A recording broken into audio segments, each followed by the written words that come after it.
দেখো একটা কোশ্চেন দিয়েছে, বলছে a particular job can be completed by a team of 10 men in 12 days. The same job can be completed by a team of 10 women in 6 days.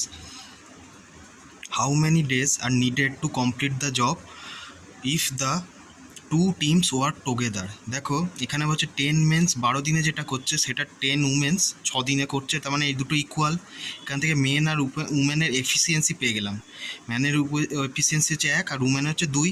এখান থেকে total work বার করতে গেলে যে কোনো একটাই মান বসিয়ে দেবো। 10 m ইন্টু 12 যদি আমি মান বসাই, তাহলে 10 ইন্টু 1 ইন্টু 12 মানে 120 ইউনিট হচ্ছে। এটা হচ্ছে কি টোটাল ওয়ার্ক।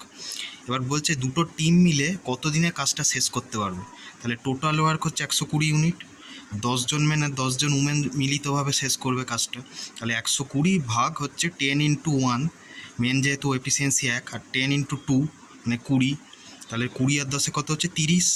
তাহলে 120 ভাগ হচ্ছে 30 মানে 4 দিনে দুটো টিমটা কাজটা শেষ করতে পারবে।